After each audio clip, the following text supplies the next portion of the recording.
Tığım 2.20, makasım, elyaf cımbızım var. Tel olarak kullanacağımız şu şekilde bir telim var elimde.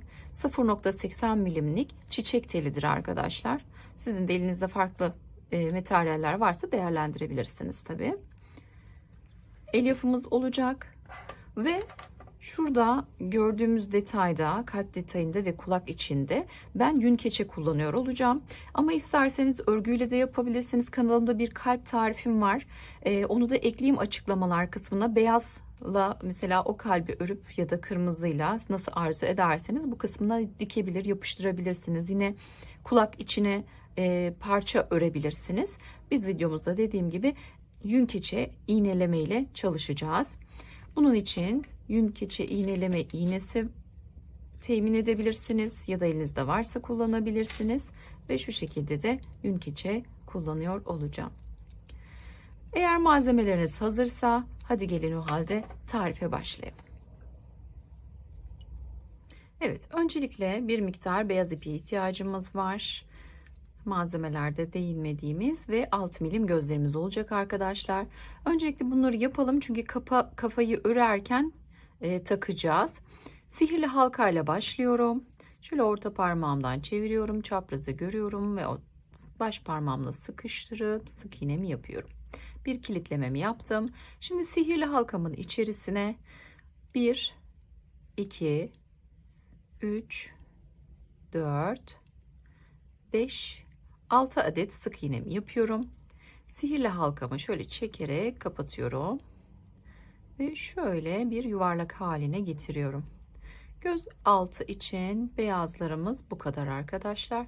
Şimdi ne yapacağız? Şöyle tığımda ilmeğim var. Şu ilk sık iğnenin içerisinden tığımı geçiriyorum. Tığımdaki ilmekten kaydırıyorum ve kapatıyorum. Şöyle yapıyorum. Bir sonraki ilmekten şöyle tığımı geri getiriyorum ve bu ilmeği içinden geçirip arkaya çekeceğim. Şöyle önde kalmasını istemiyorum. Şöyle parmağınızla düzeltin ve ipinizi kesin.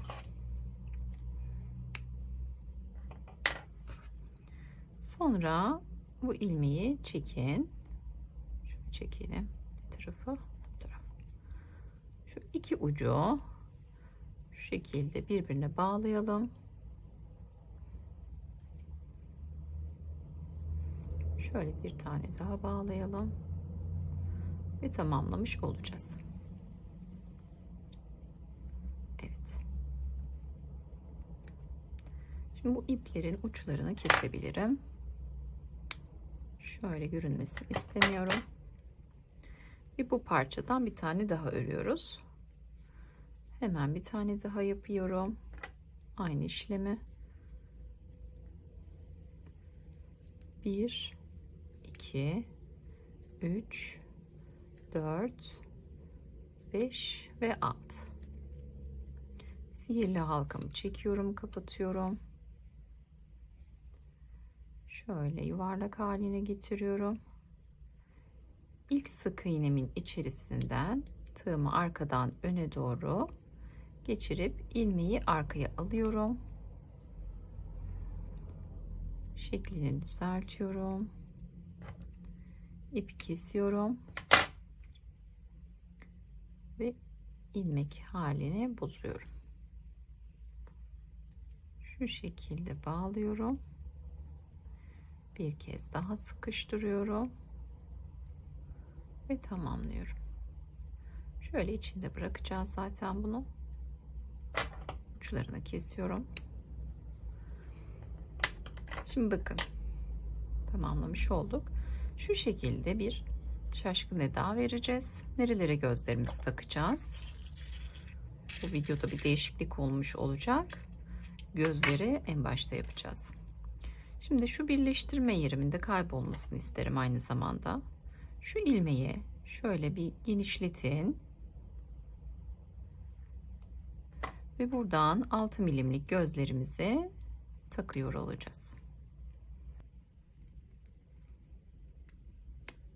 Şu şekilde geçiriyorum. Evet.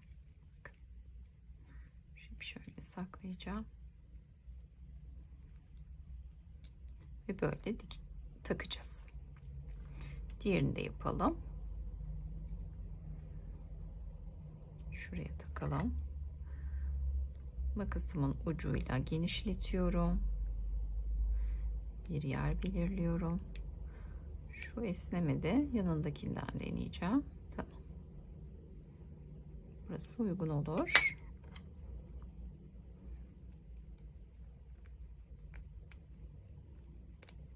Evet. Bakın. Gördünüz mü? Bunları kafamıza örerken takacağız. Şimdi kenarda bekletiyorum gözleri.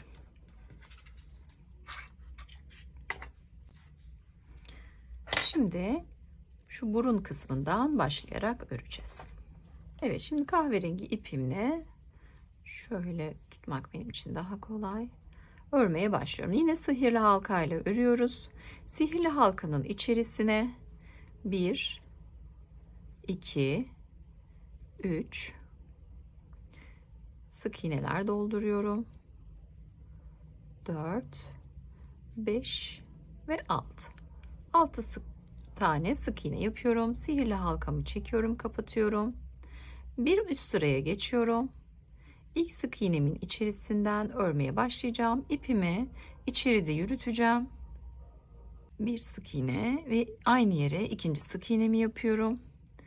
Burası benim ilk sık iğnem olacak. Oraya şu ipimizi, parça ipimizi ilmek belirleyici olarak koyabiliriz. Öyle ilerleyelim. Bir sonraki ilmeğe geçiyorum. 1 ve 2. Bir sonraki ilmeğe geçiyorum. 1 ve 2. Her bir ilmeğe çift sık iğne yapıyoruz. Bu sırada tamamında çift sık iğne yapmış olacağız. Arttırma yapıyoruz. Sayılarımızı arttıracağız. 6 sık iğne ile başlamıştık. 12 sık iğne ile ikinci sıramızı tamamlıyoruz. 2, 4, 6, 8, 10 ve 12. Şimdi bir üst sıraya geçiyorum. Bir üst sırada ilk sık iğneme bir sık iğne, ikinci sık iğneme ise aynı yere 2 tane batarak 2 sık iğne örüyorum. Bir ördüm, bir arttırdım. Şimdi tekrar bir örüyorum. Bir sonrakinde bir arttırıyorum. Bir sonrakinde bir örüyorum. Yanındakinden bir arttırıyorum. Bu işlemi 6 defa tekrarlıyorum. Bir tane örüyorum. Bir tane arttırıyorum. Bir tane örüyorum. Bir tane arttırıyorum. Son kez bir ör, bir arttır. Sayımızı 18'e çıkarmış olacağız. Hemen kontrol edelim. 2, 4, 6, 8, 10, 12, 14, 16 ve 18. Şimdi dördüncü sıraya yükseliyorum. İlk sık iğneme 1, ikinci sık iğneme 1, bir sonrakine 2 defa batıyorum. 1, 2 örüyorum. Yani 2 tane tek örüyorum. Üçüncüde bir arttırıyorum. 1, 2 tane tek örüyorum. Üçüncüye bir arttırıyorum. 2 ör, bir arttır yapıyoruz. 1, 2 tane tek örüyorum. Bir tane arttırıyorum. Ve sıra sonunda ilmek sayımızı 24'e çıkartmış olacağız. Hemen kontrol edelim. 2, 4, 6, 8, 10, 12, 14, 16, 18, 20, 22 ve 24. Şimdi 5. sıradayız. Herhangi bir işlem yapmıyorum. Her bir ilmekte bir tane öreceğim. 1, 2, 3, 4, 5, 6, 7, 8, 9, 10, 11, 12, 13, 14, 15, 16, 17, 18, 19, 20, 21, 22, şöyle 23 ve 24 tane sık iğnemizi tek tek ördük arkadaşlar. Şimdi azaltmaya geçiyoruz hemen. Bu sırada nasıl yapacağız? 1, 2 tane örüyorum. Bir tane azaltıyorum. Şöyle öndeki ilmeklerden alarak azaltacağım. 1 2 tane örüyorum. Bir tane azaltıyorum. 1 2 tane tek örüyorum. Şöyle ön ilmekleri alıyorum sadece. Azaltıyorum bir tane. 1 2 tane örüyorum. Bir tane azaltıyorum. Bu işlemi 6 defa tekrar ediyorum. Dolayısıyla ilmek sayımızı azaltmış oluyoruz. 24 sık iğnemiz vardı. 18 sık iğneye düşürmüş olacağız. Sonuncuyu da yaptık. Hemen bir sayalım. 2, 4, 6, 8, 10, 12, 14, 16, 18 sayarak kontrollü ilerlemenizi tavsiye ederim amigurumi örgülerinizde. Zira sayılar bizim için önemli oluyor. Şimdi arkadaşlar yine azaltmaya devam edeceğiz. Daha da azaltmak istiyorum. Bu sırada 9 adet azaltma yapıyorum. Bakın ilkini yaptım. Hemen hepsinin önlerinden alıyorum. İkinciyi yaptım. Ön ilmekleri alıyorum. Üçüncüyü yaptım. Dördüncüyü yapıyorum. Hepsini azaltıyorum. Beşinciyi yapıyorum. Altıncı azaltmam. Yedinci azaltmam. 2 tane daha yapacağım. 8 ve 9. 18 sık iğnemiz vardı, yarıya düşürdük. Bakın şu burun detayını oluşturuyor oluyorum. Şimdi hemen arttırmaya geçiyorum. İlk sık iğneme bir tane arttırma yapıyorum. Hemen yanına bir tane sık iğne örüyorum. Bir sonrakine geçiyorum. Bir arttırma örüyorum. Hemen yanındakine bir sık iğne yapıyorum. Bir tane arttırıyorum. Bir tane normal örüyorum. Bu işlemi kaç kez? 4 kez yapıyoruz. Bir tane arttırıyorum. Bir tane örüyorum. Toplamda 13 ilmek elde etmiş olacağız. 2, 4, 6, 8, 10, 12, 13 tane ilmeğimiz oldu. Şimdi yine arttırmalarla devam edeceğiz. Sayıları takip etmek önemli arkadaşlar. İlk sık iğneme bir tane sık iğne örüyorum. İkinci de arttırıyorum. Şimdi şuraya da şöyle bir tane ördüm, bir tane arttırdım. İlk sık iğneme şu biraz önce kestiğimiz parçayı iplerden bir tane koyalım. İpleri ilmek belirleyici olarak kullanmak bana daha kolay geliyor. Örgü eli de çevirirken. Şimdi iki tane sık iğne örüyorum. Bir tane arttırıyorum. Şu bir sonrakini arttırıyorum. Bu işlemden 3 tane yapacağız. Yani 1 2 tane öreceğim. Bir tane arttıracağım. Şimdi ikinciyi yaptık. 1 2 tane öreceğim. Şöyle bir tane arttıracağım. Evet. Geriye kaç tane? 1 2 tane ilmeğim kaldı. Onları da birer tane sık iğne yaparak örüyorum. Şimdi 4 tane arttırma yapmış olduk. 17 tane sık iğneye ulaştık. Şimdi 10. sıraya geçelim. Bir üst sırada 2 tane sık iğne yapıyorum. 1 2 tane sık iğne yaptım. Bir tane arttırıyorum. Bir tane aynı yere batıyorum.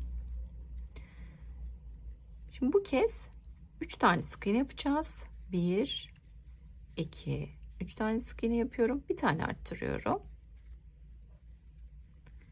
Bunu da 3 kez tekrar edeceğim şimdi. 1 2 3 tane sık iğne örüyorum. Bir tane arttırıyorum. İkinciyi yapmış olduk. 1 2 3 tane sık iğne örüyorum. Bir tane arttırıyorum. Bir alt sıradaki arttırmaların üzerine geldi zaten sık iğnelerim arttırmaları. Şimdi geriye 1 2 tane sık iğnem kaldı. Onları da birer tane sık iğne örerek bitiriyorum. Bu sıramızı da tamamlamış olduk. Ve sayımızı 21'e yükselttik. Bakın sayalım. 2, 4, 6, 8, 10, 12, 14, 16, 18, 20, 21 adet sık iğnemiz var.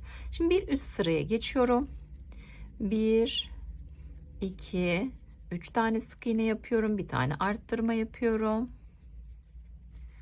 Şimdi bu kez 1, 2, 3, 4 tane sık iğne yapıyorum. Bir tane arttırma yapıyorum.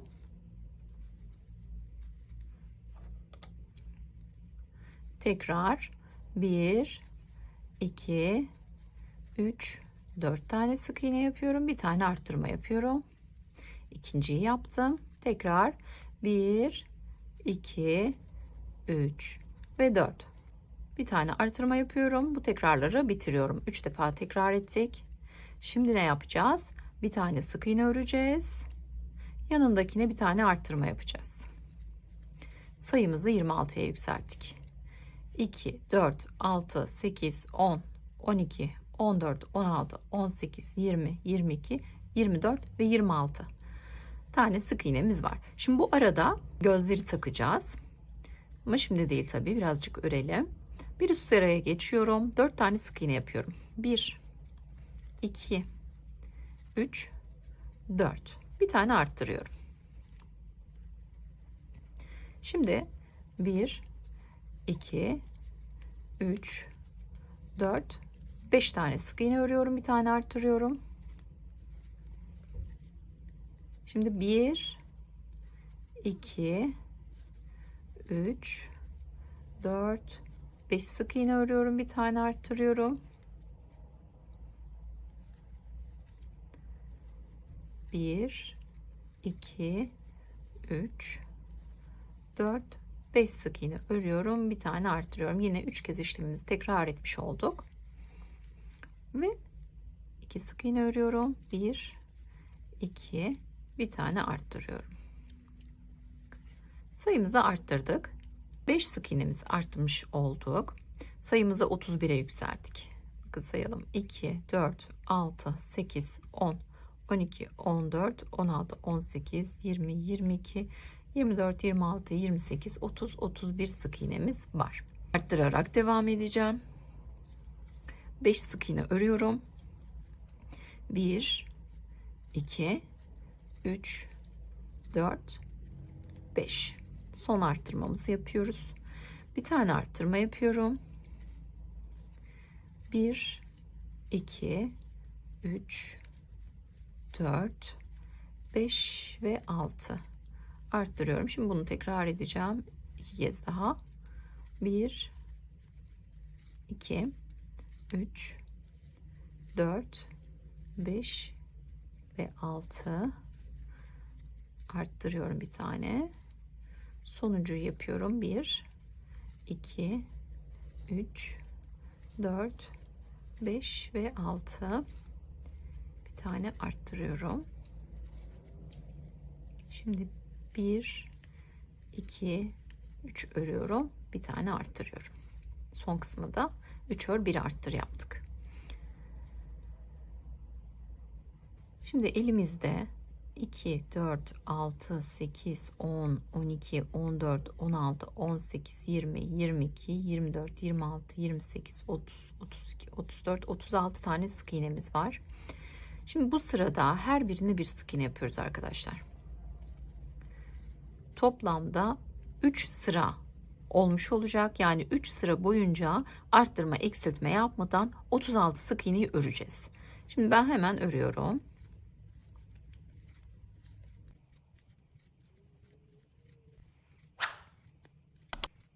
Şimdi toplamda 3 sıra bitirdim arkadaşlar. Şimdi azaltmalarımızı yapıyoruz. 1, 2, 3, 4 tane sık iğne örüyorum. Bir tane azaltıyorum. 1, 2, 3, 4 tane sık iğne örüyorum.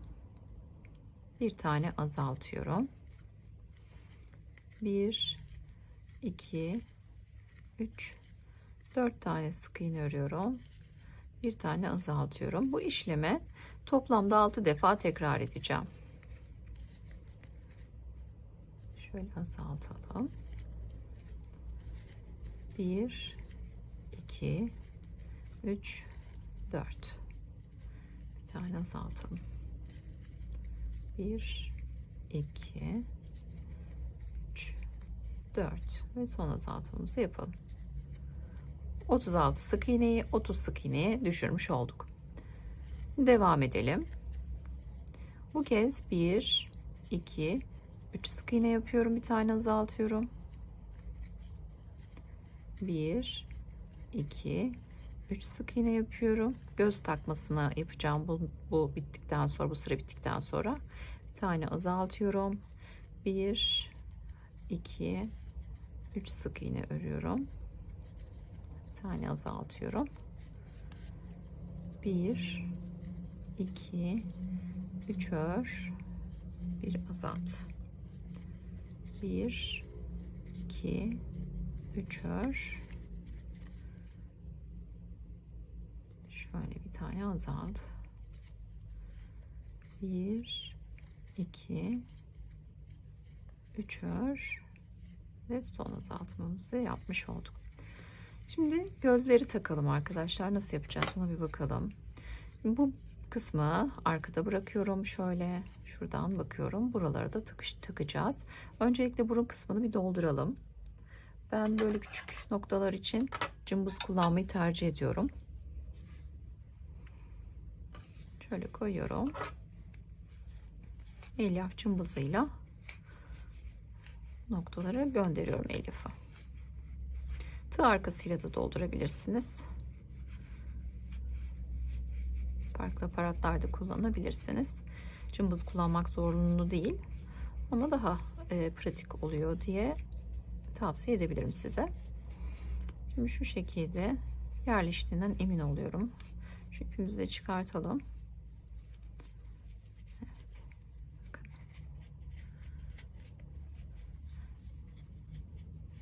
El yordamıyla da kontrol ediyorum parmaklarımla.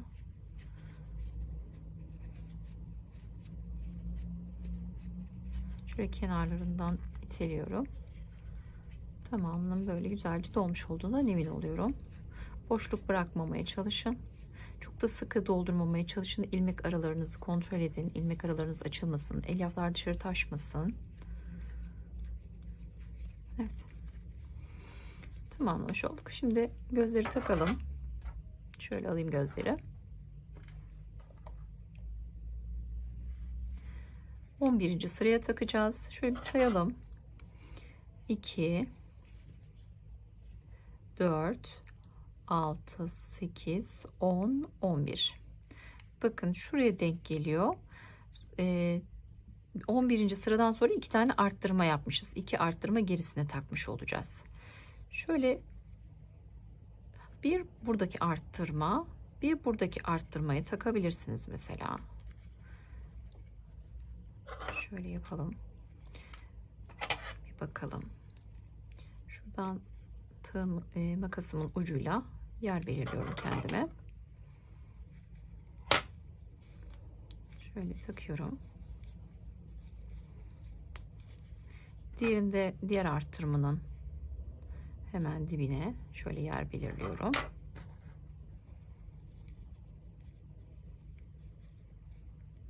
Ve şöyle takıyorum. Şöyle bir bakacağız şimdi. Bakın. Çok uzak düştü arkadaşlar. O yüzden daha da yakınlaştırabiliriz. Şöyle 1-2 sık iğne getiriyorum. Siz de kendiniz bu şekilde yapabilirsiniz. Şimdi de 2 getirdiğim zaman çok yakın olacak. Şöyle bir sık iğne gerisine takacağım. 2 tane sık iğne bırakacağım arada. Şöyle arkadan da. Evet. Şunu içeride bırakacağız. Şöyle gözü yerleştiriyorum. Bunu da yerleştiriyorum alt tarafına. Evet. Bakın bu şekilde daha şaşkın ve şirin bir ifade oldu. Şöyle gözümü çeviriyorum. Göz arkasını takıyorum. İsterseniz direkt yakarak da kapatabilirsiniz minimal parçalarda. Şöyle göz arkası kullanacağım ben. Evet. Bu şekilde yeterli olacak. Çocuklar için yapacağınız oyuncaklarda mutlaka mühürleme işlemi yapmanızı öneriyorum. Mühürleme için de minicik bir videom var. Onu da linkini bırakayım, izleyebilirsiniz. Ben mühürleme yapmadan tercih edeceğim. Çünkü bunu hediyelik bir eşya, süs eşyası olarak kullanacağımız için gerek duymuyorum. Ve buralardan da minik yapıştırmalar yaparız. Daha sonra düzelteceğiz. Şimdi gözleri taktığımıza göre örgümüzü örmeye devam edebiliriz. Bir sıra yaptıktan sonra da doldurmaya devam edeceğim. Şimdi bu sırada 1-2 sık iğne örüyorum. Bir tane azaltıyorum. 1-2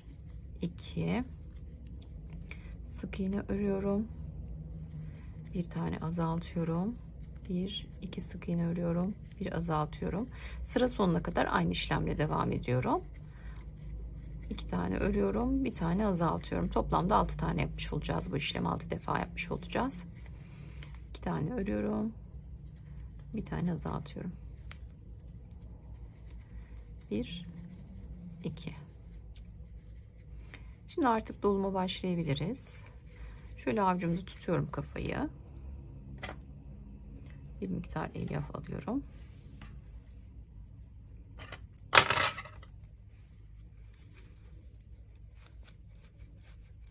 Şu şekilde yerleştiriyorum. Parmağınızla da yerleştirebilirsiniz.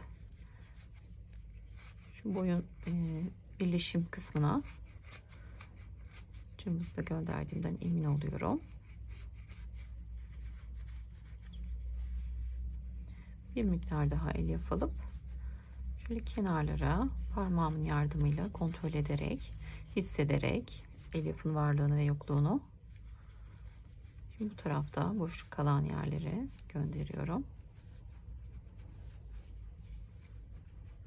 Evet.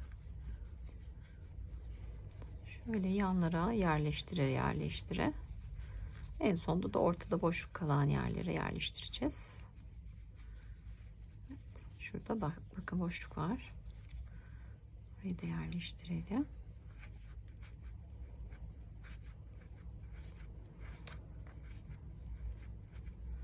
Evet. Şu şekilde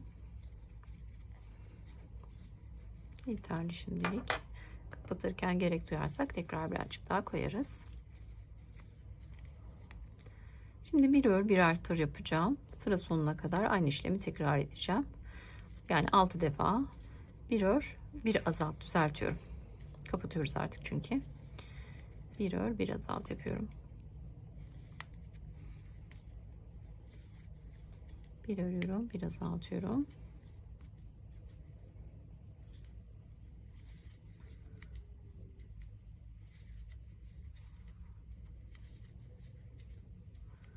Parmağımla da elyafı destekliyorum. Örgümün arasına karışmaması için, dışarıya çıkmaması için tutuyorum. Şimdi bakın 2, 4, 6, 8, 10, 12 ilmeğimiz var. Hepsinde bir azaltma yapalım. 6'ya indirelim sayımızı. 6 defa azaltıyorum.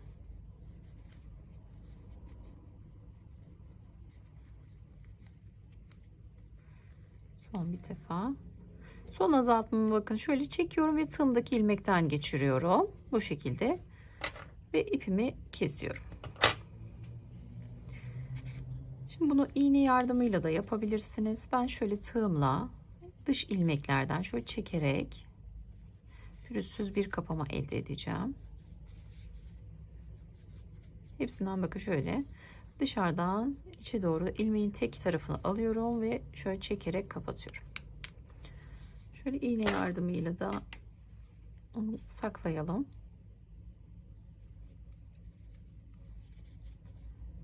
Şöyle şuradan bir noktadan çıkıyorum.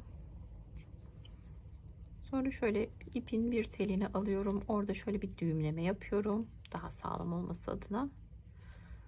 Ve şöyle uzak bir yerden çıkıyorum. Bakın. Şurada bir minik elyaf karışmış. Onu alalım. Tamam.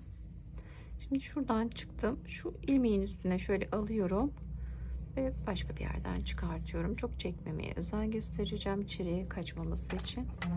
Şöyle tığınızın yardımıyla da şu içeriye çekebilirsiniz geri kalan ucunu.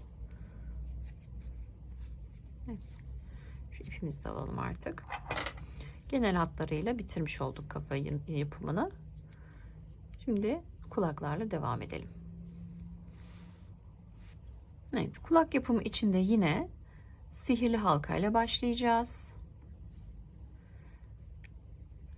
1 2 3 4 5 ve 6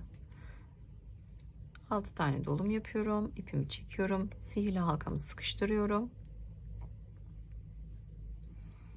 Şimdi şöyle ilk sık iğnemize geçiyorum. Döne döne öreceğim. Bu ipimi de içeride yürüteceğim. Birinci sıramızı yapmış olduk 6 sık iğneden. Şimdi ikinci ve üçüncü sıramızı da 6 sık iğne olarak öreceğiz. Her bir ilmeğe bir tane. 2 3 4 5 ve 6.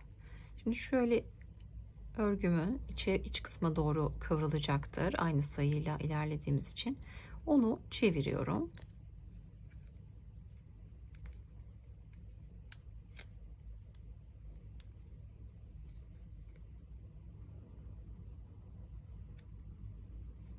Evet, şu şekilde yön vereceğim ona parçaya. Şimdi bir üst sıraya geçiyoruz. Aynı şekilde devam edeceğim.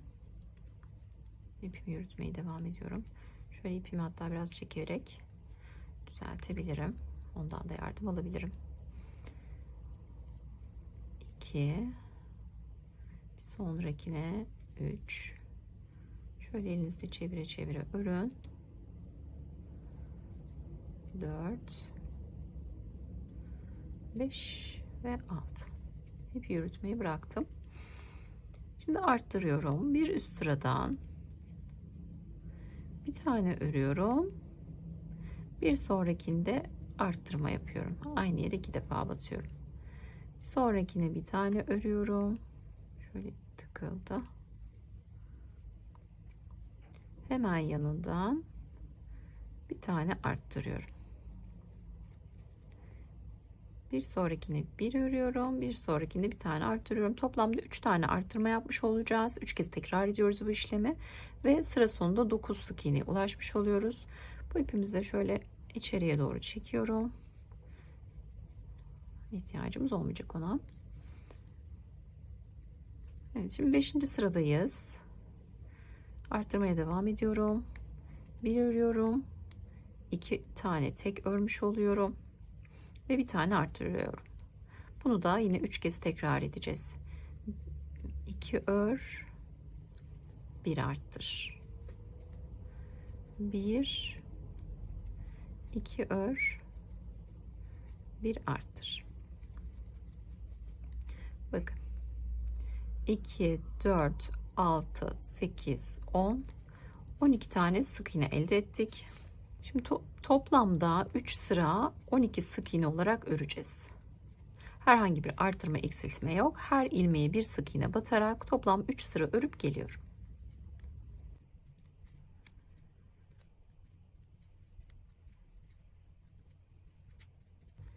Üç sırayı tamamladık.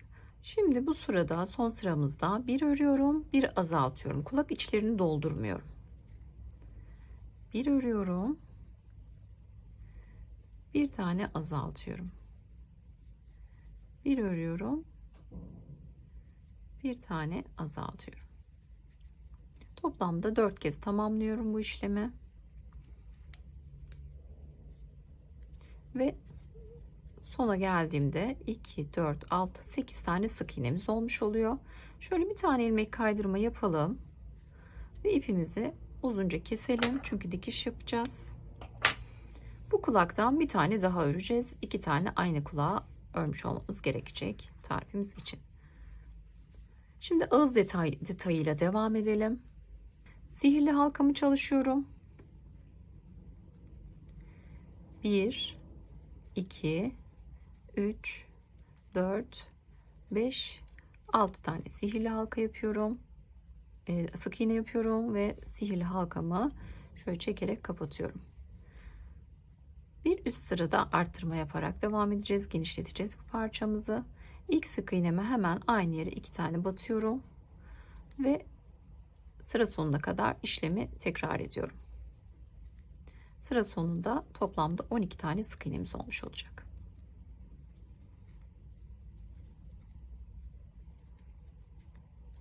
Bir tane daha yapalım.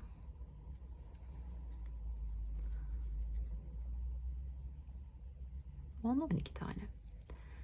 Şimdi bir üst sırada yine genişletiyorum. Bir örüyorum, bir arttırıyorum. Bir örüyorum, bir arttırıyorum. Bir örüyorum, bir arttırıyorum. Sıra sonuna kadar aynı işlemi tekrar ediyorum. Toplamda 18 tane sık iğnem olmuş olacak.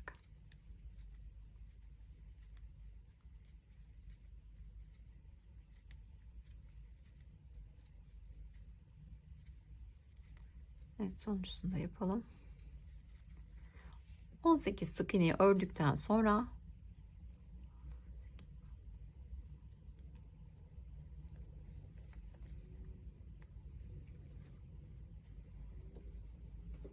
şimdi bir sonraki ilmekten şöyle ilmek kaydırma yaparak kapatıyorum ve bitiriyorum.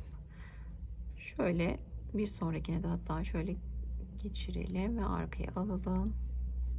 Orada da şöyle yapabiliriz. Yine dikiş için uzun bir ip bırakıyorum. Dikişte kullanacağım. Az detayımızı da bu şekilde bitirmiş olduk. Şimdi diğer kulağı yapacağım ve bacaklardan devam edeceğiz. Şimdi ilk bacağımızı yapalım. Sihirli halkamı kuruyorum. 1, 2, 3, 4, şöyle biraz çekelim. 5 ve 6. Sihirli halkamı kapatıyorum. Şöyle ilk sık iğneden başlıyoruz. Döne döne öreceğim. İlk sık iğnenin içerisine bir arttırma yapıyorum. İkinciye arttırma yapıyorum. Sıra sonuna kadar her bir ilmeğe bir arttırma yapıyorum.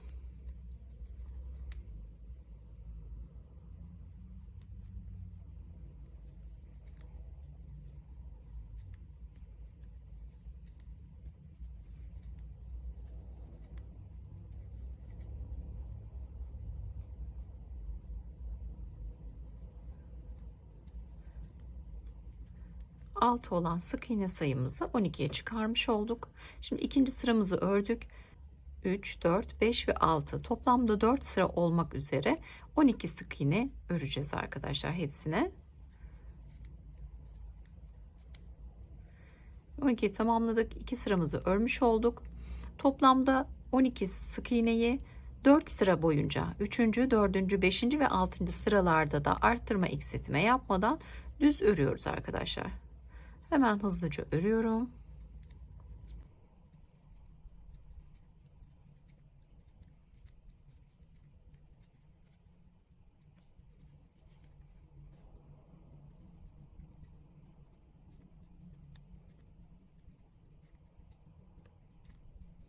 Ve döndüm geldim tamamladım. İpimi burada koparıyorum. Uzun kesmenize gerek yok. İkinci bacağımızı öreceğiz. Aynı şekilde ikinci bacağı örüyoruz ancak ipi kesmeden gövde için devam edeceğiz. Evet, ikinci bacakta da toplamda 4 sıra ördüm. 12 sık iğneli geldim. Şimdi ilk bacakla birleştireceğiz. Şöyle son ilmeği örmüştüm. Hemen yanındaki ilmeği alıyorum. Şu ipi şöyle aradan çekelim. Oraya bir tane sık iğne yapıyorum. Şimdi başlıyorum. 2, 3, 4, 5, 6, 7, 8, 9, 10, 11, tüy geldi, 12 sık iğne. Şimdi bir sonraki bacaktan boş ilmeğe geçiyorum. 1, 2, oradan devam edeceğim. Bu ipimi bu bacakta içeriden yürütüyorum. 3, 4, 5, 6, 7, 8, 9, 10, 11 ve 12. Şimdi iki bacak üzerinden devam edeceğiz. Toplamda 24 sık iğnemiz var. Şuradaki, şöyle yapayım hatta. Şuradaki sık iğneyi unutmayalım. Buradaki sık iğneyi atladığınızda sayınız azalacaktır arkadaşlar. Sık iğne öreyim hatta. 1, 2 tane örüyorum ve buraya bir ilmek belirleyici takacağım. Şöyle yine ip alıyorum. Şöyle geçiriyorum. Evet, başlangıç noktamız burası olacak. Birleştirdik. Buradan ördük 12, buradan ördük 12, toplamda 24 sık iğne ile. Şimdi 5 sıra herhangi bir arttırma, eksiltme yapmadan düz öreceğiz. 5 sıra sonrasında ne yapacağımızı yine örerek anlatıyor olacağım.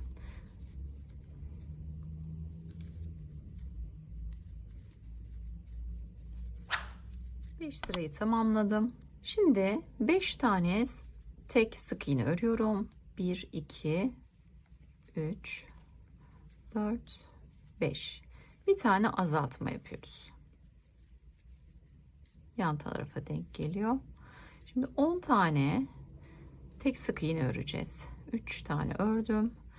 4, 5, 6, 7, 8, 9 ve 10. Tekrar bir azaltma yapıyorum. Ve 1, 2, 3, 4, 5 tane sık iğne örüyorum. Toplamda 22 sık iğnemiz olacak. 2, 4, 6, 8, 10, 12, 14, 16, 18, 20, 22 tane sık iğnemiz var. Devam ediyorum bir üst sıradan. 1, 2 tane sık iğne örüyorum. Bir tane azaltıyorum. Bunu toplamda 5 kez tekrar edeceğiz. 1, 2 sık iğne örüyorum. Bir tane azaltıyorum. İkinciyi yaptım. 1, 2 sık iğne örüyorum. Bir tane azaltıyorum. Üçüncüyü yaptım. 1, 2 sık iğne örüyorum. Bir tane azaltıyorum. Dördüncüyü yaptım. 1, 2 sık iğne örüyorum. Bir tane azaltıyorum. Beşinciyi yaptım. Geriye 1, 2 tane sık iğnem kaldı. Onları da tek örüyorum. Bakın 2, 4, 6, 8, 10, 12, 14, 16, 17 tane sık iğnemiz kalmış oldu. Şimdi daha fazla daraltmadan elyaf dolumunu gerçekleştirelim. Şöyle bir parça elyafımı alıyorum. Elyaf cımbızımı alıyorum. Şöyle önce bir bacaktan dolduracağım.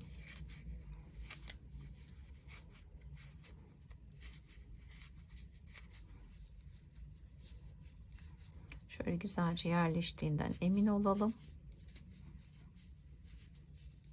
Dolumlar örgü oyuncaklarda, dolgu oyuncaklarda çok önemli bir detay. Doldurduk. Diğer şimdi bacağı dolduralım.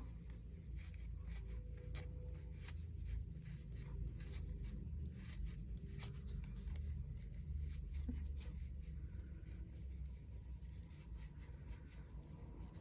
Parmaklarınızla da kontrol ederek, hissederek dolumunu gerçekleştirin lütfen. Evet. Bir miktar daha dolduracağım. Yan taraflarda boş kalan yerleri şöyle Bakın çok şeker, çok tatlı oluyor. Evet. Şimdilik kafi. Yine boş, tabii boşluklar var şurada. Örelim, yine dolduracağız.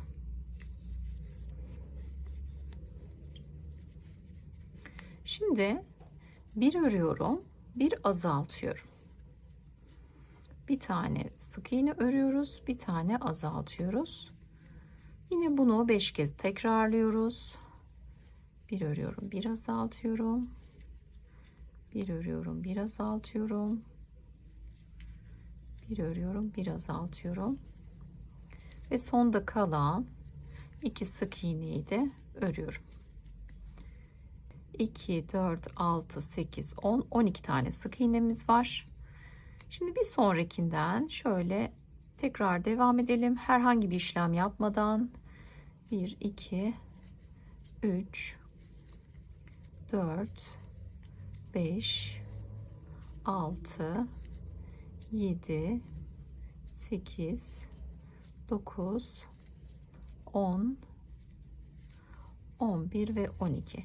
Bir yandan ilmek alıp tığımdakinden geçirip ilmek kaydırma yapıyorum ve ipimi uzunca kesiyorum.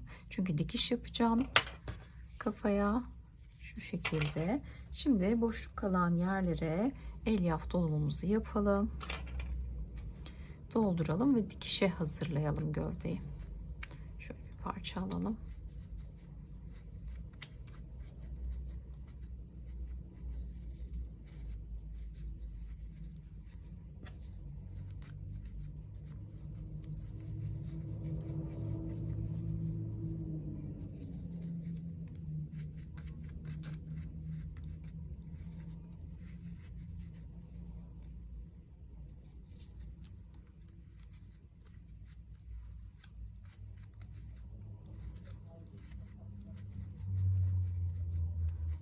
Evet, bu dolum kafidir. İlmek aralarını da daha fazla açmadan dolumumuzu sonlandırıyoruz. Şimdi kollardan devam edelim. Sihirli halka yaparak başlıyorum. Sihirli halkamın içerisine 6 tane sık iğne dolduracağım. 1, 2, 3. Şuradan biraz sıkıştırayım.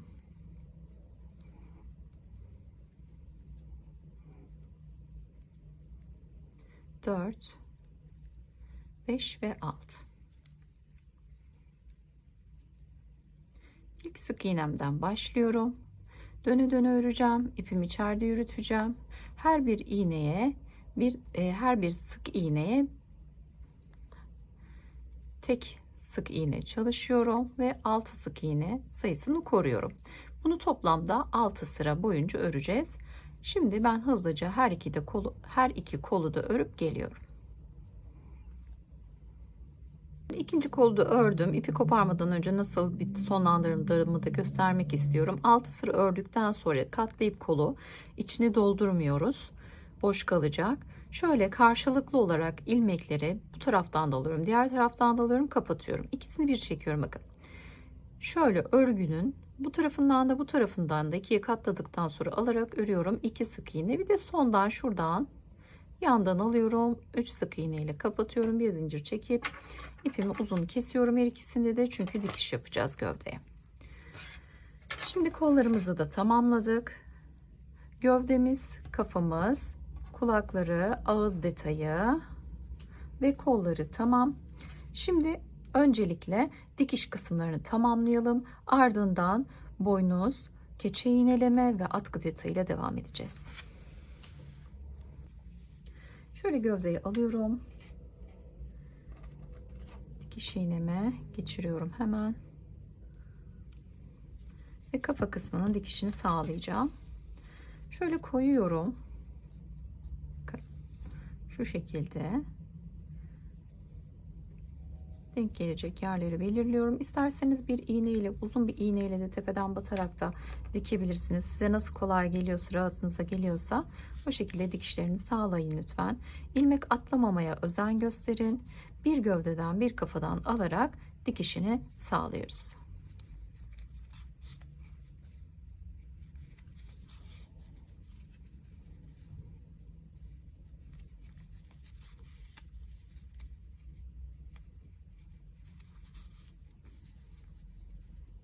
Arada şöyle kontrol ediyorum. Nereye denk geldiğini.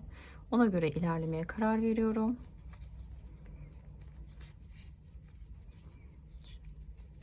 Bir gövdeden alıyorum. Bir kafadan alıyorum.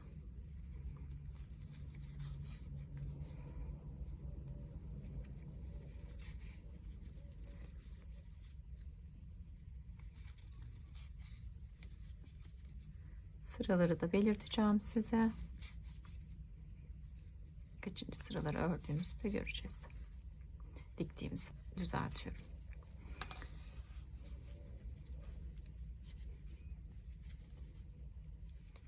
Şuradan tekrar giriş yapıyorum.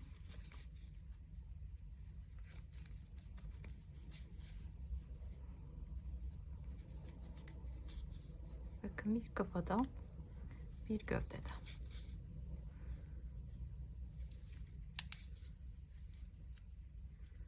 Dönerek dikiyorum.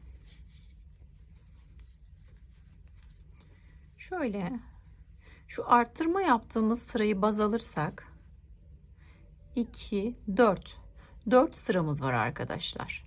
Gövdeye ulaşmasına ve toplamda da 3 sıra boyunca birleştiriyorum. Bu şekilde siz de dikişinizi yapabilirsiniz. Şöyle takıldı. Şimdi tamamen döndükten sonra ipimi şöyle sabitliyorum. Uzak bir yerden çıkıyorum ve kesiyorum. Bu ipimizi de alabilirim. Şimdi kol detaylarını dikelim.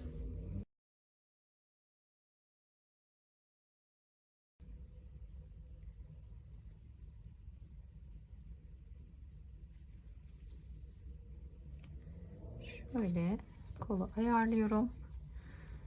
Dikiş yaptığım yerin bir sıra altında dikmeye başlıyorum.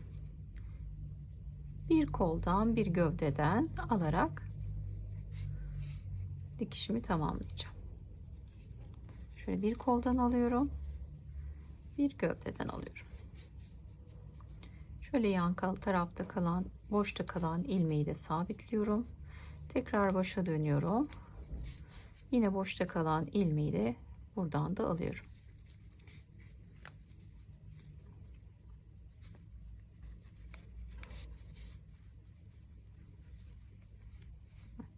Şimdi burada ipimi sabitliyorum.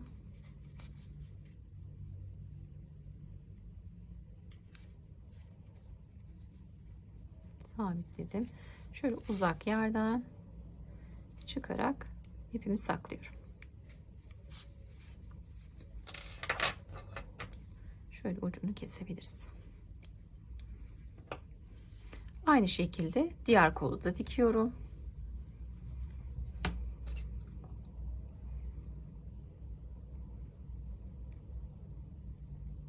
Şöyle ipi katlayıp geçirmek daha kolay.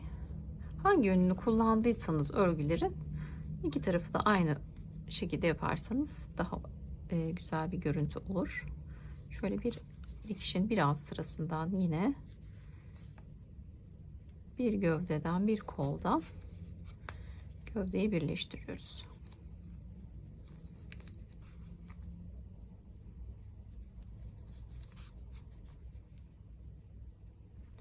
Boşta ilmek bırakmamaya çalışıyorum.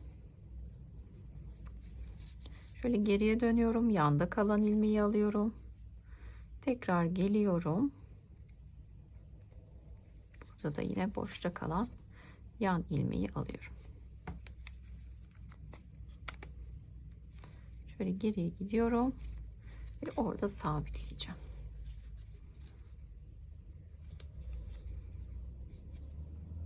Şöyle uzak bir yerden çıkıyorum.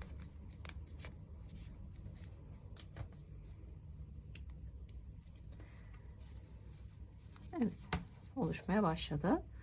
Şimdi kulakları dikelim.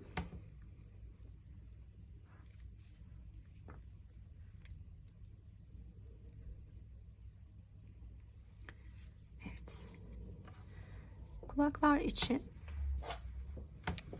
şöyle bakalım. Sayıyı önce vermiş olayım. Bakın arttırma yaptığımız yerden 2, 4, 6, 7 ve 8 arasına şu göze hizalı olarak dikeceğiz kulaklarımızı. 2, 4, 6, 7 ve 8'e göze hizalı olarak şöyle dikebiliriz. Bir sıra daha şöyle alayım, bir sık iğne daha aşağıdan.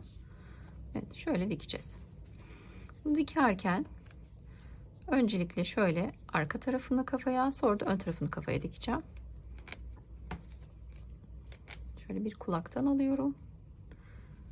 Bir sonraki sık iğneyi şöyle kafadan alıyorum. Bakın şöyle alıyorum.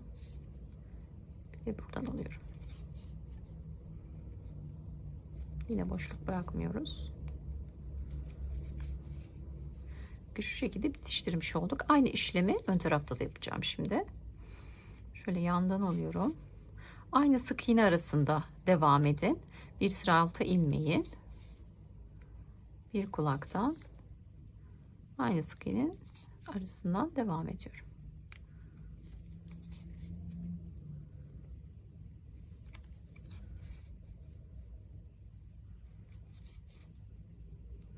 Bakın başladığımız noktaya ulaştık. Evet. Bu şekilde tamamlamış olduk. İpimi burada sabitleyeceğim. Şöyle alıyorum. Bir düğüm. Şöyle uzak bir yerden çıkıyorum.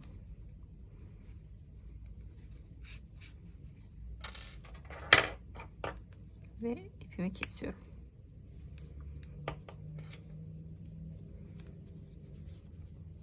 Şimdi aynı işlemi diğer kulağa da uyguluyorum.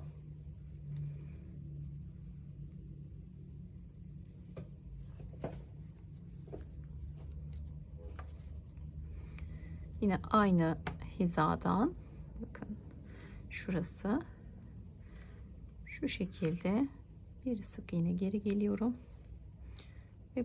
ve şöyle yapalım. Hatta başlangıç ipimiz öbür tarafta kaldığı için, şu ipim şu tarafta kaldığı için oradan başlayacağım. Şöyle sonu diyelim. Şuradan kaç 3 sık iğne boyunca olmuş oluyor. Şöyle geliyorum. Şuradan bir sabitleyelim. Şöyle. Şimdi arkasından başlıyorum dikmeye. Şöyle bir geriden alıyorum.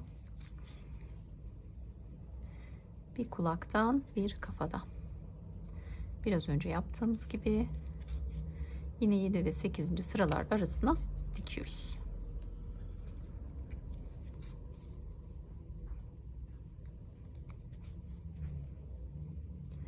Şimdi yine başlangıç noktamıza geldim ve aynı işleme devam ettiriyorum ön tarafta.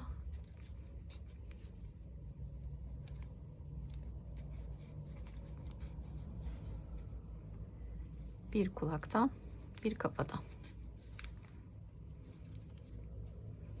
Kolayınıza gelen farklı yöntemlerle de dikebilirsiniz.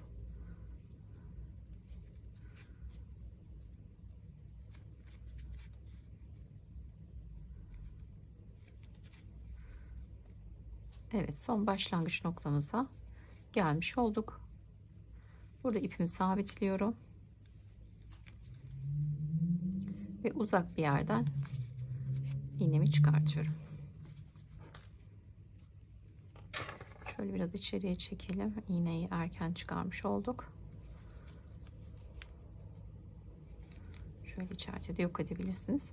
Tabii tığ ile yaptığımız bu yöntemi ince kalınlıktaki iplerde yapamayız. Aralarda açılmalar olur. Ona da dikkat edin lütfen. Bakın. Şimdi kulakları tamamladık. Ağız kısmının dikişiyle devam edelim.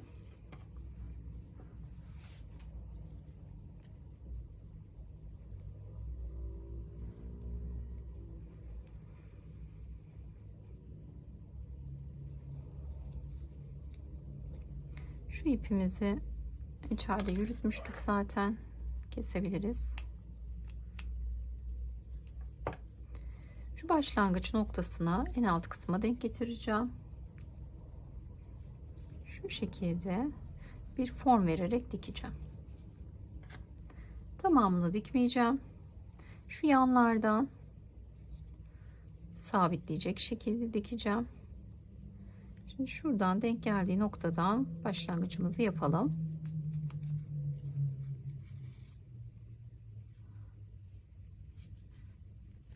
Yan tarafa geçiyorum.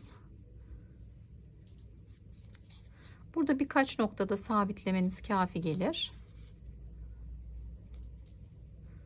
Şöyle yana geçelim mesela.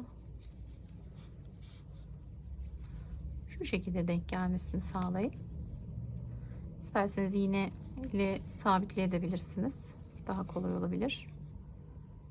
Şuradan yan taraftan diğer taraftan çıkacağım.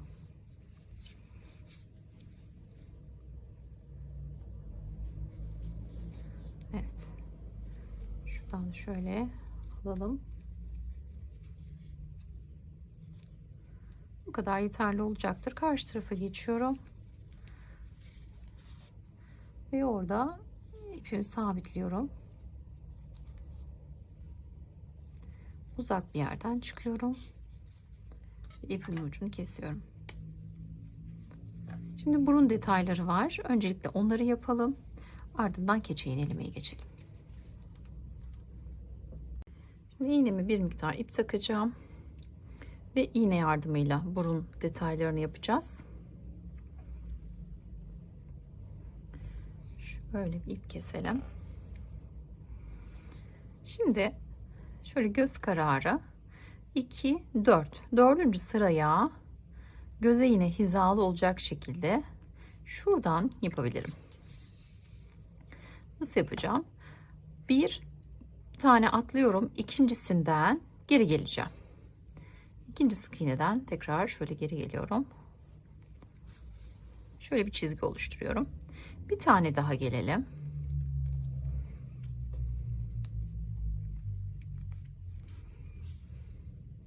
Evet, şimdi bu oluşturduğumuz ip detayının üzerine saracağız arkadaşlar. Şu altından giriyorum. Bir tane doluyorum. Şöyle parmağımla tutuyorum. Altından giriyorum. İkinciyi doluyorum. Parmağımla tutuyorum. 3 4 5 6 tane dolduruyorum. 6 tane yeterli. Şöyle aynı yerden giriyorum ve karşı tarafa geçiyorum. 1 2 3 tane sık iğne boşluk bıraktım. Bakın şöyle minicik bir detay. Şöyle. Şimdi aynısını buraya da yapalım. Bir tane boşluk bırakalım. Şöyle geri gelelim.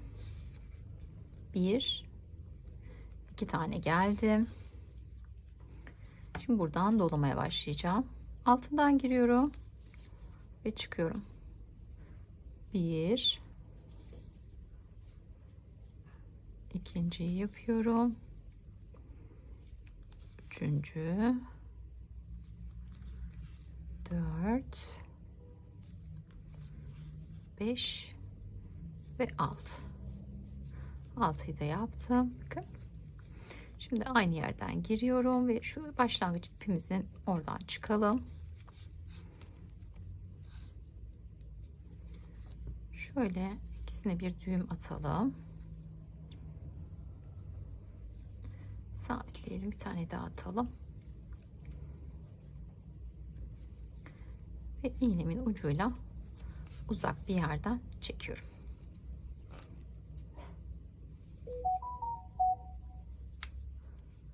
Bunu da keselim. Şimdi dikiş detaylarımızı bitirmiş olduk. Boynuzlarla devam edelim. Evet, çiçek telimi alıyorum. Şöyle ölçerek 7'şer santimlik teller keseceğim.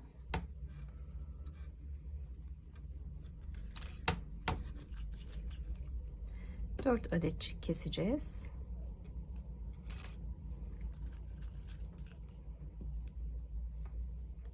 Şöyle yaklaşık olarak kesiyorum.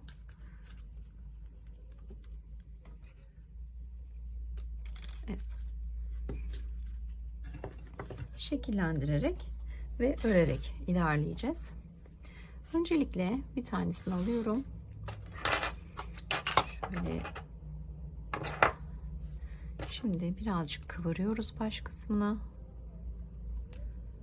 Çok minik. Öncelikle bir düğümleme işlemi yapacağım.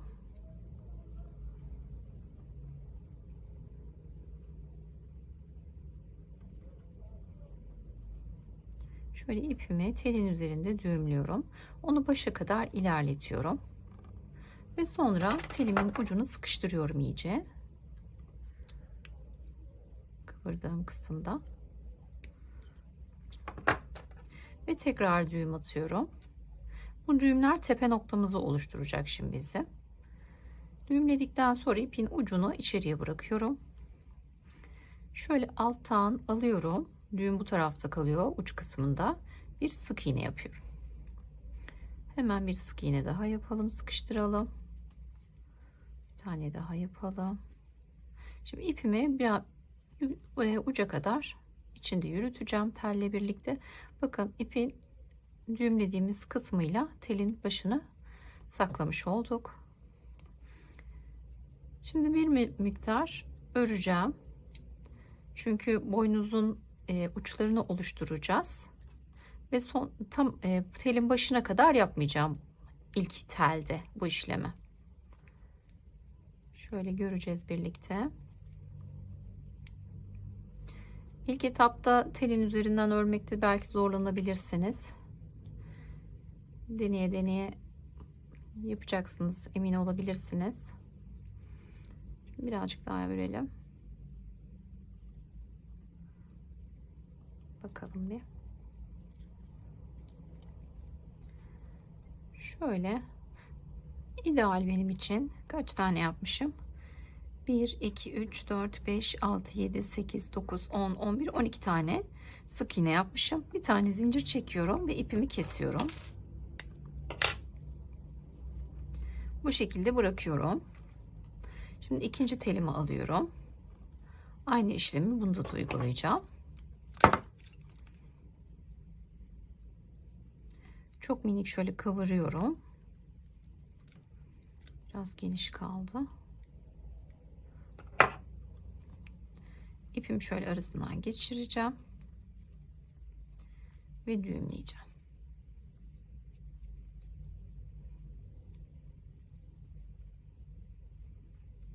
Şimdi tamamen sıkıştıralım. Telin uç kısmına. Şunu şöyle kenara alayım. Tamamen kapattım. Tekrar bir düğümlüyorum.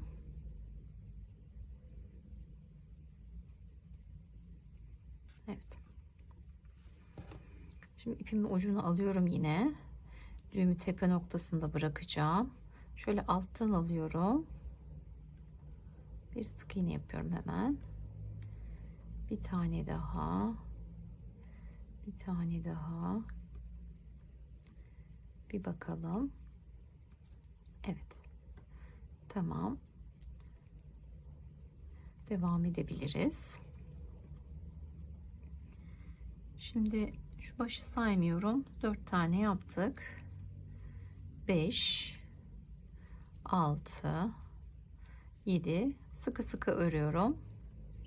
8 9 10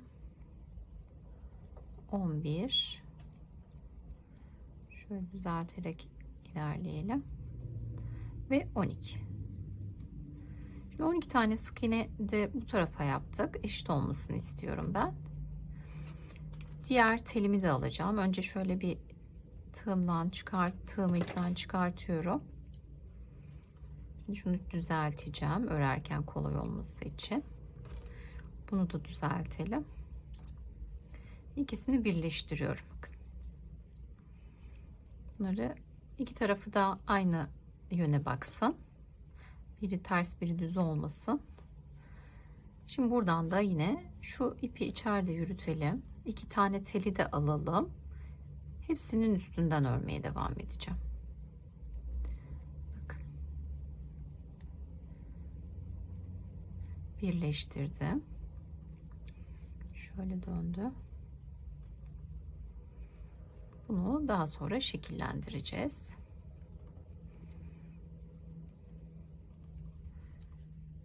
Şimdi örmeye devam ediyorum. Tellerin tamamını örmeyeceğiz. Nasıl yapacağımızı göstereceğim biraz sonra.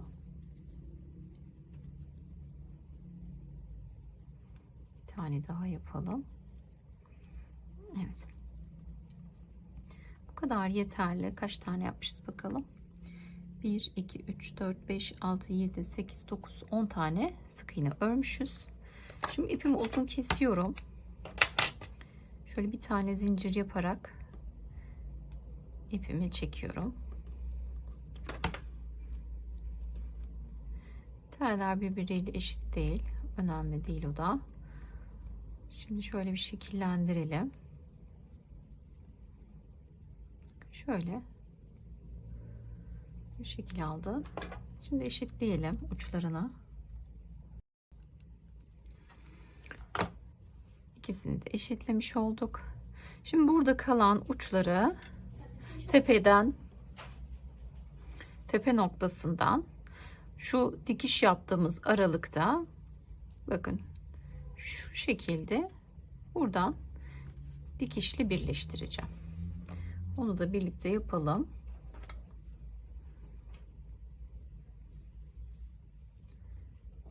Hemen şöyle bir miktar kafanın içerisine girmesini istiyorum.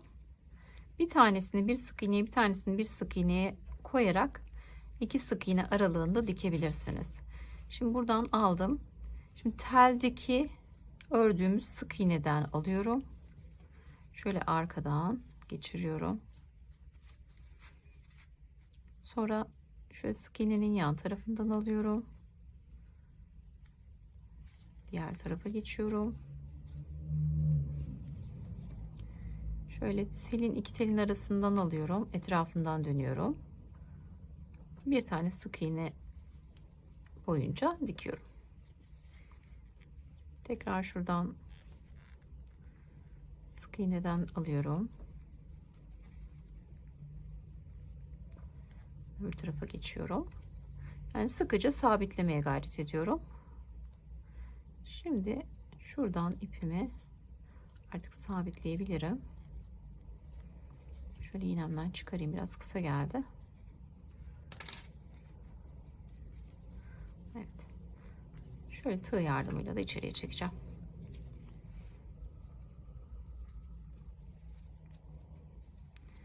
Ben diğer boynuzu da yapıp hemen geliyorum.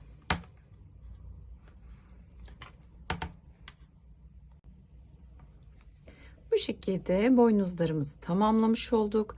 Dikişlerine bahsettiğim gibi bir sık iğne aralıkta kafaya dikerek birleştirdim arkadaşlar boynuzları. İstediğiniz gibi şekillendirebileceksiniz. Şimdi hadi gelin yün keçeyle iğnelemeye geçelim. Şimdi bir miktar yün keçemi alıyorum.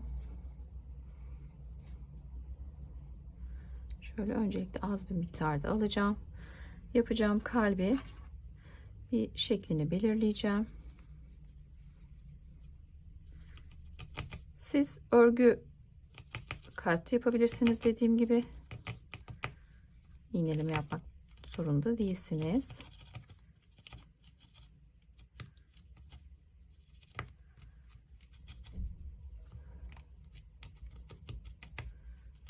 Şöyle basit bir kalp hemen yapalım.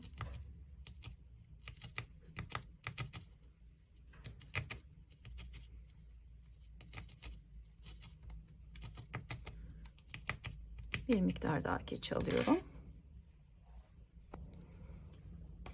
Şöyle alalım.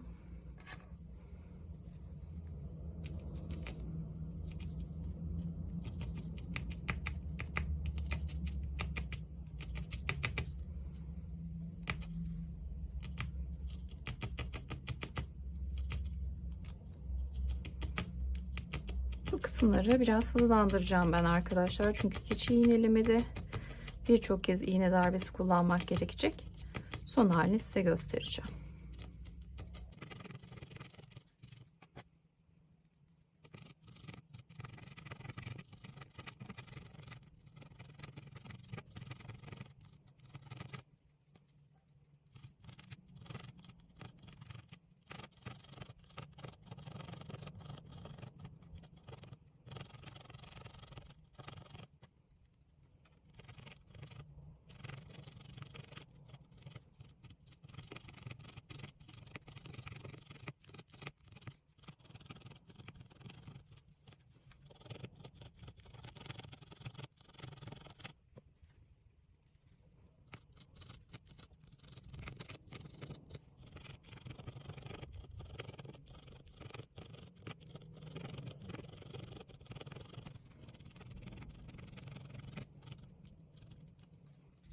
Evet, şimdilik yeterli.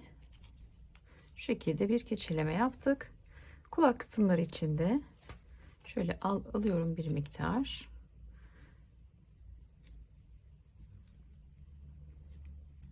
Şöyle elimde yünü şekillendiriyorum.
Evet, şimdilik yeterli bu kadar.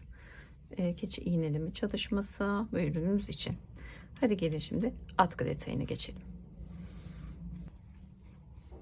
Şöyle simli kırmızı ipimi alıyorum. Zincirle başlayacağım öncelikle. Şöyle bir kilitliyorum. 1 2 1 2 3 4 zincir çekiyorum. Geriye dönüyorum, ikinci zincirden başlayarak 1 2 3 tane sık iğne örüyorum. Bir zincir çekiyorum ve geri dönüyorum.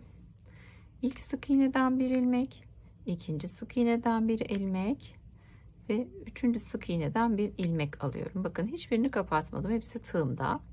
Şimdi ikisini bir örüyorum, ikisini bir örüyorum, ikisini bir örüyorum ve geriye dönüyorum. Şu ilmeğin içinden bir tane alıyorum, bu ilmeğin içinden bir tane alıyorum ve son ilmekten içinden bir tane alıyorum. İkisini bir, ikisini bir ve ikisini bir örüyorum. Tekrar geriye dönüyorum. Bakın şu ikinci ilmeği bakın şöyle alıyorum. Arkadan çıkartıyorum. Alıyorum, içi tam ortasından geçirip arkadan çıkartıyorum. Bakın şöyle yandakine ikisini bir alıyorum ve ortadan çıkarıyorum. İkisini bir, ikisini bir, ikisini bir örüyorum. Şiş örgüsü örmüş gibi duracak. Şöyle görünüyor diye düşünüyorum. Bakın geri dönüyorum. Şu ilmeğin tam ortasından bir ilmek, bunun tam ortasından bir ilmek ve kenardakini alıyorum. Şöyle ikisini bir alıyorum. Bakın kenardan. İkisini bir, ikisini bir ve ikisini bir. Şöyle şiş örgüsü şeklinde son kez yapalım. Tam ortasından ilmek, tam ortasından ve kenardakinden alırken de ikisini bir. İkisini kapatıyorum.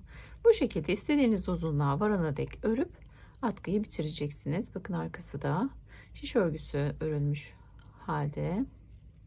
Düz örgü gibi görünüyor ön tarafı. Yapıyoruz. Ben şimdi arzu ettiğim uzunluğa kadar öreceğim. Sizinle de paylaşacağım. Evet. Şimdi bu kadar ördüm. Şöyle ölçüyorum. Boyunda dikiş yapacağım bunu. O yüzden kısa yapacağım diğer atkıya göre. Şöyle. Evet, yeterli benim için. İsterseniz sık iğne şeklinde uzunca bir atkı yapabilirsiniz. Tercih size ait. Şimdi bir zincir çektim. Hepsinin içine şöyle bir ikincisinden bir sık iğne, bir diğerinden yine ortalarından batıyorum. Bir sık iğne ve şöyle kenardakinde yine ikisini bir alarak bir sık iğne yapıyorum ve bitiriyorum. Bakın Bu şekilde düz örgü. Yan tarafları da muntazam oldu. Şimdi uzunca keselim. Dikiş yapacağım. Şu kadar uzunluk yeter. Evet, ipimi iğneme geçiriyorum.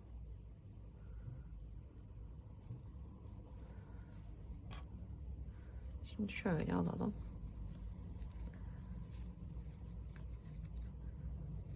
Buradan hemen karşılığında birleştirelim.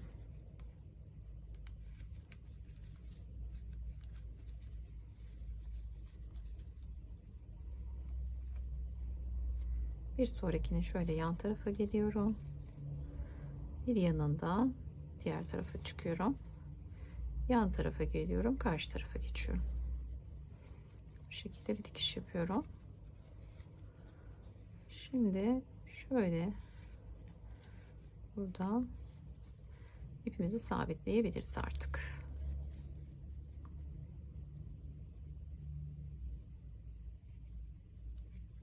Şöyle alıyorum, sabitliyorum. Şöyle karşı taraftan ipimi saklıyorum. Evet. Bu ucunu kesiyorum. Diğer ucunu da tığ yardımıyla çekeceğim.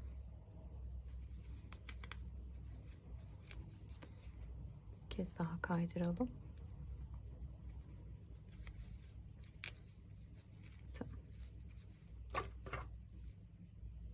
Şu fazla iplerimizi de kesebiliriz.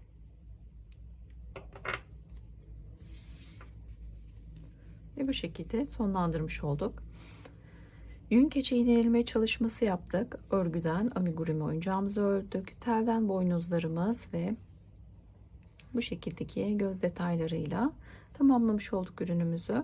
Hepimizin ellerine sağlık. Bir projemizin daha sonuna gelmiş olduk. Bu şekildeki içeriklerime ulaşmak için kanalıma ücretsiz abone olabileceğinizi hatırlatmak isterim. Bildirimlerinizi de açın lütfen. İçeriklerimden anında haberdar olabileceksiniz. Bir sonraki projede görüşmek üzere. Hoşça kalın.